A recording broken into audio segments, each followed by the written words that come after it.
Bueno, a mí me interesan mucho los lenguajes y por ser director me manejo mucho en el tema del cine. Aquí tenemos los jeroglíficos, ecuación matemática y una sinfonía de música. Y a mí me interesan muchísimo cómo eso refleja cómo nosotros pensamos y cómo nosotros entendemos el mundo alrededor de nosotros. Y en ese tema, a mí me parece bastante que los lenguajes, estos sistemas de comunicación, son casi como una ventana mediante cómo procesamos información y cómo procesamos el mundo alrededor de nosotros y cómo definimos las cosas.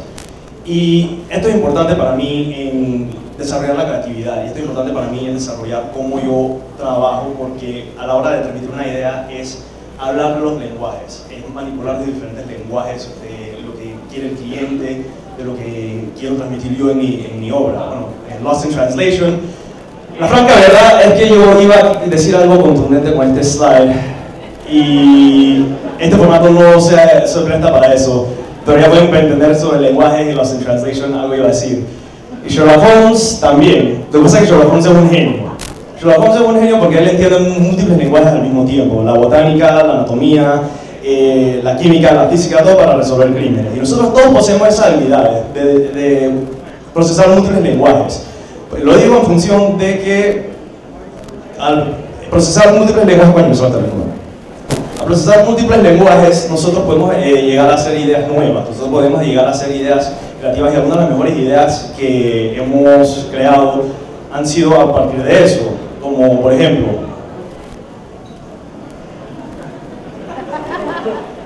Georges Méliès, el cineasta francés que introdujo el efecto especial. Él fue el primero en que se le ocurrió introducir los lenguajes de la química y la física al cine. Y así fue que se creó el primer efecto especial, y esta película, El viaje a la luna, se considera una de las primeras entregas de ciencia ficción. No tendríamos Avatar, no tendríamos Star Wars, no tendríamos nada de esas películas sin los aportes del señor Coco Chanel. A ella se le ocurrió el lenguaje de la moda masculina y el lenguaje de la moda femenina, meterlos todos en un solo rollo, y yo no creo que una de las mujeres hoy día quisieran estar vestidas como esta señora de acá si ella no lo hubiera hecho.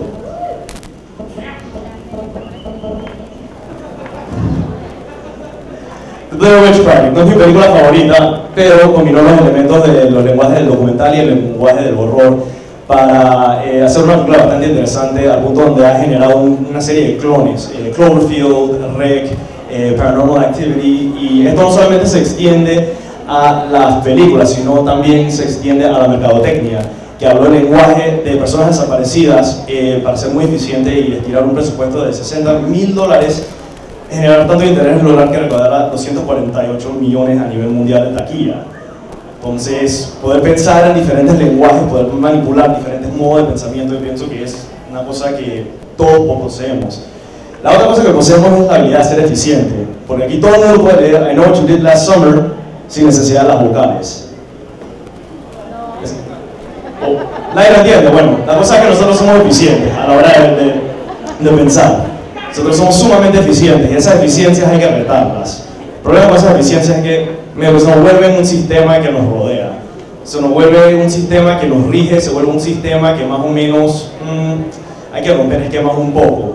Y eso, cuando algo nos reta esa eficiencia de cómo nosotros pensamos, y algo nos reta esa eficiencia de cómo nosotros procesamos la información, es cuando nosotros nos despertamos y nos damos cuenta, que es cuando se nos hackea esa eficiencia, cuando se hackea cómo nosotros pensamos, se manipula el lenguaje que estamos esperando usar, se manipula, se introduce un elemento nuevo, se tergiversa, algo le hacemos al lenguaje de la creatividad para que nos demos cuenta realmente de algo novedoso, como por ejemplo, The Illusionist, algo también iba a decir, pero el formato no me va a dar tiempo para decirlo, pero algo acerca de cómo los magos utilizan mucho la distracción, acerca de en su truco de magia. Yo voy a esperar que esto siga para el próximo porque tengo mejores puntos que hacer. Te disculpen. Por lo menos soy honesto. El lenguaje del horror. Aquí tenemos un cuadro, el segundo cuadro, el tercer cuadro y el cuarto cuadro. Todo el mundo aquí, si hablan el lenguaje del horror, más o menos entienden de qué va a continuar la escena en la siguiente diapositiva, la quinta diapositiva. Esto es un lenguaje bien conocido, pero se hackea de la siguiente manera. La chica termina siendo la vampira. Eso es hackear la imaginación. Eso es conocer un lenguaje tan a fondo, de poder tergiversarlo para crear algo que nos agarre las atenciones. Y eso es algo que Joss Whedon con la serie Buffy the Vampire Slayer logró con muchos episodios, un episodio sin diálogo, un episodio totalmente musical. Otro caso, Memento Irreversible, 2 películas contadas totalmente a la inversa. Y son películas que se tratan sobre la venganza. Al tratarse sobre la venganza, si te presentan la venganza primero, el misterio entonces se vuelve ¿cuál fue el crimen? O sea, esto para mí es interesante porque estás haciendo una leve manipulación de un lenguaje ya conocido. Beastie Boys, cambiando el tema un poco. El lenguaje del DVD de concierto, uno espera normalmente escuchar o ver, mejor dicho, tomas bonitas, cámaras de alta definición, y decidieron no hacerlo. Hackearon el lenguaje de lo tradicional y decidieron repartirle cámaras baratas a 50 miembros del público, y bueno, ya pasamos al siguiente. Coño. Y tenemos una combinación también, hablando de diferentes lenguajes de creatividad musical. Ya pasamos del cine a la música. Un ejemplo del Grey Album, que fue una combinación de lo que hicieron los Beatles y de Jay-Z a la mano de Dangerous, que fue un productor que sacó esto ilegalmente al internet y ahora es uno de los más codiciados. Y por otra parte, bueno, a mí 2 gráficas que me interesan y me llaman la atención por ser 2 combinaciones de creatividad medio postmoderna, el Incredible Hulk y el Kool-Aid Man, y los píxeles de Tetris viniendo de los píxeles de otras criaturas de videojuegos. Son así, de estos modos de pensar, de estos modos de agarrar elementos de diferentes cosas. ¡Ey! Esta vaina demasiado rápida.